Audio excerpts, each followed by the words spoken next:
उसके कड़े सवालों से मजीद मेरी रूह को खौफ होने लगा। अब मेरे ऊपर मिट्टी डाली जा रही थी। वो मंजर मुझे डरा रहा था। मैं पास खड़े अपनों से चीख चीख करके रहा था, खुदा के लिए मुझे यहाँ तन्हा न छोड़ जाओ। मैं दुनिया में कम लोगों के बड़े काम आया था, अब खुदारा तुम लोग मेरे काम आओ। मुझे इस तन्हा मकान में अकेला न छोड़ो। मुझे विष्ट होने लगी है। अंधेरी कब्र से कोई भी मेरी मिन्नत नहीं सुन पा रहा था। सब जल्द से मुझे दफनाने में लगे हुए थे। मेरी कब्र पर मिट्टी डल चुकी थी। सब मुझे दफना कर अपने घरों को लूट गए। अब मैं इस कब्र में तन्हा मुझे विष्ट होने लगी कि ना जाने मुझसे क्या किया जाएगा। इतने में पांचवां फरिश्ता आया और कहने लगा, इब्न आदम, वो लोग जो दुनिया में तेरे सबसे अजीज थे, अब वो तुम्हें दफन करके चले गए हैं, और अगर वो पास भी होते फिर भी तेरी मदद नहीं कर पाते। उनसे तुम्हारा जो भी रिश्ता था वो दुनिया में ही था। यहाँ वो रिश्ते तुझे नहीं बचा सकते। यहाँ पर तुम्हारे अपने अमाल ही बचा सकते हैं। आ जा तो तुम जन्नत में जाओगे या फिर दोज़ख में डाले जाओगे। अब मैं अंधेरी कब्र में अकेला खौफ से निढाल था। अपने अंजाम का इंतजार करने लगा। अब मेरे लिए दुनिया की सारी रंगीनियां रौनकें खत्म हो चुकी। यारों से महफिलें, नादानियां, इबादत से नागवारी, सबके अंजाम का वक्त आ चुका था। मैं खौफजदा था कि न जाने अब क्या होने वाला मुझसे। इतने में कब्र मुझसे बात करने लगी, इब्न आदम, ए इंसान तो भी कितना नादान था। दुनिया में इतने मगन हो गए कि यहाँ कब्र की अंधेरी और तन्हाई को कभी सोचा ही नहीं। तुमने अगर दुनिया में इस अंधेरी कब्र को रोशन करने का सोचा होता तो आज तेरे चेहरे पर खौफ ना होता। तुम अपने अंजाम को सोच कर ना डरते। तेरा खुदा को छोड़कर दुनिया की रंगीन मस्तियों में लग जाना, आज वही रंगीन मस्तियां तुझे आग में ले जाएंगी। तुमने अपने लिए दौलत जमा की और सारी जिंदगी करते रहे। साल में एक बार भी ज़कात देने की जहमत ना की। तेरे पड़ोस में भूखी माँ के भूखे बच्चे सो गए, तुमने पूछना और जांचना भी गवारा ना समझा। तो खानदान वालों से, दोस्तों से अयाशियां पार्टियां करते रहे। हजारों के बिल आए तो ने हंसी खुशी अदा किए। बाहर हाथ जोड़कर खड़े भूखे फकीर को कुछ पैसे ना दिए। तो आज तेरा वो सारा जमा किया माल तुम सांप और बिच्छू बनकर डिस गए। डस डस कर तुम्हारे जिस्म की बूटियां नोच कर खा जाएंगी। तो ये ना सोच के उनके डसने से तुम्हें मौत आ जाएगी। नहीं, यहाँ तुझे कभी मौत नहीं आएगी। ये इंसान तो खुदा के अजाब से क्यों अंधा बन चुका था। दुनियादारी में लाखों उड़ा दिए, मिस्कीनों को ही दे देते। बीवी से अपना हर हुक्म मनवाया, कभी नमाज का भी कहा होता। बच्चों को महंगी तालीम दिलवाई, कभी उन्हें नमाज और कुरान भी सिखाया होता। कम से कम जो आज तुझ पर कुछ आयतें पढ़कर बख्शते, शायद उनसे ही तेरी बख्शिश हो जाती। अब कुछ देर में तेरे पास यहाँ मुनकर नकीर आएंगे जो तुझसे कुछ सवाल करेंगे। सवाल बहुत ही आसान होंगे। तुम अगर मोमिन होगे तो उन सवालों का जवाब आसानी से दोगे। अगर तुम मोमिन नहीं होगे तो किसी एक का भी जवाब नहीं दे पाओगे। इसके बाद तुम पर रहम किया जाएगा, अजाब दिया जाएगा। मैं उन मुनकर नकीर के इंतजार में था, ना जाने कब आएंगे।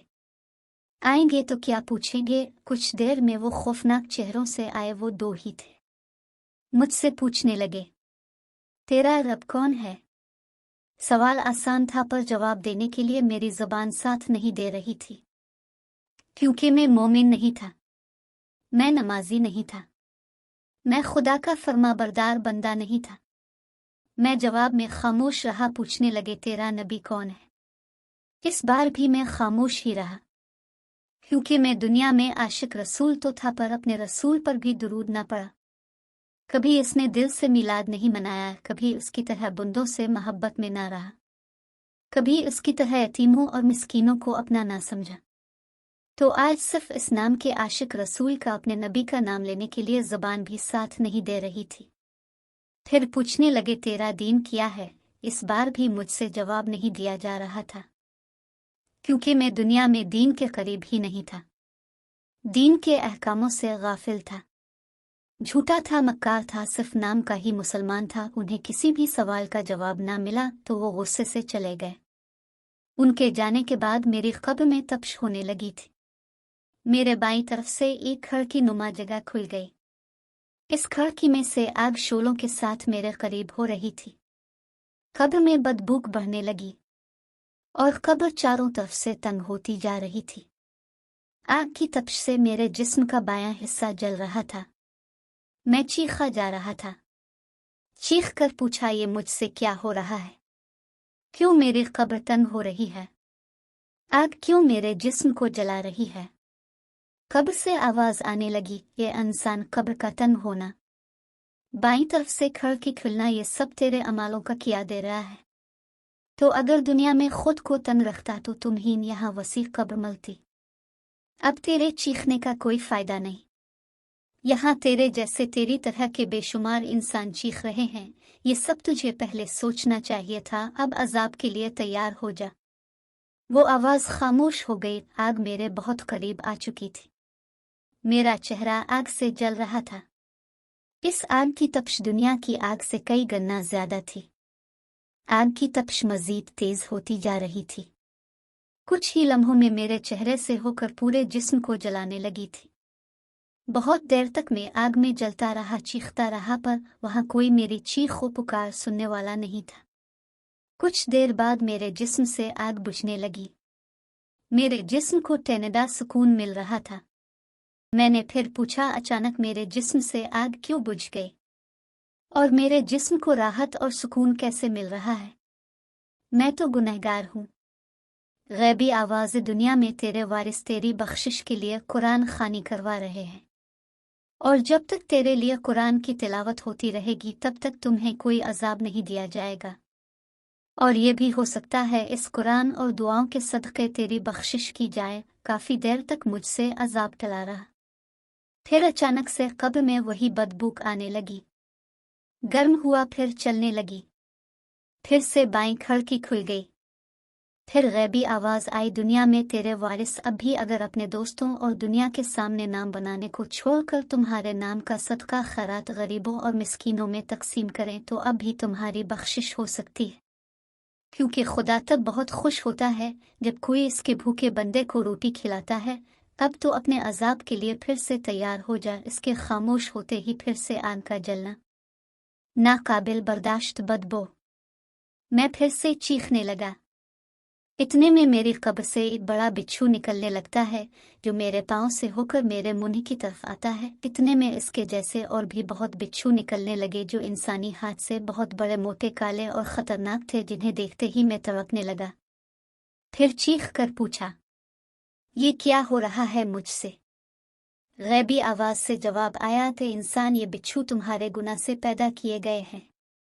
तुम जो दुनिया में किसी को गाली देते थे, इस एक गाली के बदले यहाँ एक बिच्छू पैदा होता था, और अब ये तुम्हें नोचेंगे।